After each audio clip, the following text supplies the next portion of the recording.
आपल्यासोबत चंद्रशेखर अशोक कानडे हे आपल्यासोबत आहे. आपण त्यांची प्रतिक्रिया जाणून घेऊया प्रचारासंदर्भात. दादा, प्रचारासंदर्भात आपल्याला कसं वाटतंय? नमस्कार, मी चंद्रशेखर अशोक कानडे, प्रभाग 207चा उमेदवार, वंचित बहुजन आघाडी व भारतीय राष्ट्रीय काँग्रेस पक्ष व निशाणी आहे सिलेंडर. याला मतदान करावे येत्या 15 जानेवारीला. माझ्या प्रचाराला शुभारंभ आज दिनांक सकाळी झालेला आहे. माझ्या प्रभागात विनायक वासुदेव चाळ बापदेव महाराजांचा आशीर्वाद घेतलेला आहे. सदर विनायक वासुदेव चाळीमध्ये लोकांनी उत्तम असा प्रतिसाद दिलेला आहे. लोकांना पुनर्विकासाचा विषय गेल्या 20 वर्ष पेंडिंग आहे, त्याबद्दल त्यांच्याबद्दल चर्चा करण्यात आली. पुढे आशीर्वाद आहे, समाधान आहे, तिथे ती समस्या आहे. म्हाडाची जागा असून तिथे पुनर्विकास होत नाहीये. लोकांनी त्याबाबतही चर्चा केलेली आहे.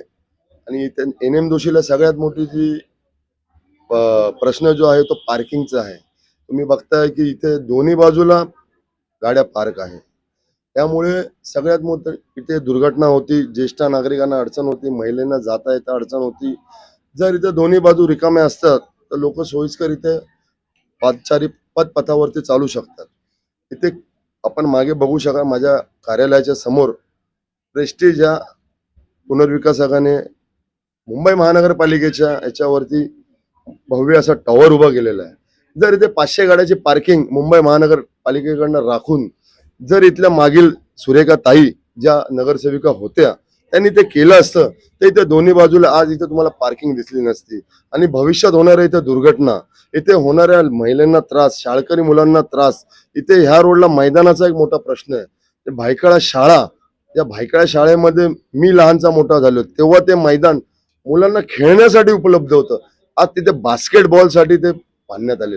माझा सुरेखा ताईंना प्रश्न आहे की हे का घडलं, हे कशामुळे घडलं, हे तुमच्या 5 वर्षाच्या कालावधीमध्ये काय झालंय हे लोकांना सांगा. तुम्ही नक्की काय काम केलंय? 2 वेळा ओपनिंग करण्यात आली, असं का झालं? नक्की तुमच्या 5 वर्षाच्या कालावधी मधला निधी हा गेला कुठे, हा कुठे राहिला, लोकांकडे पर्यंत पोहोचला की नाही पोहोचला, हाच माझा प्रश्नचिन्ह आहे. येणाऱ्या तुम्हाला असं का वाटतं की आपण निवडणुकीला उभं राहावं आणि तुम्ही निवडून आल्या भविष्यात कोणती कामं करणार? माझ्या बाबत सांगायचं झालं तर 2007 मध्ये माझी आई सौ यमुना अशोक कानडे त्यावेळी पवार साहेबांच्या घड्या चिन्हावरती इलेक्शन लढलेली. ते आमचं पहिलं इलेक्शन होतं.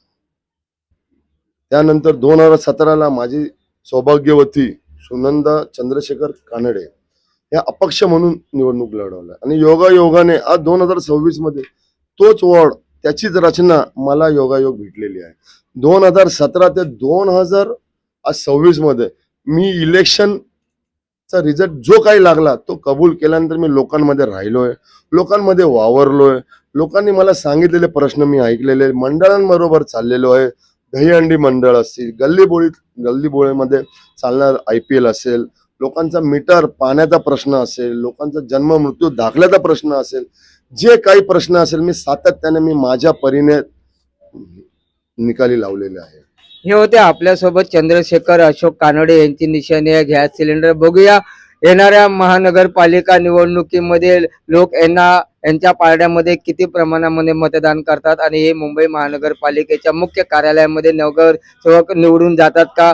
पाहत राहा 24 दिव्य महाराष्ट्र न्यूज मुंबई.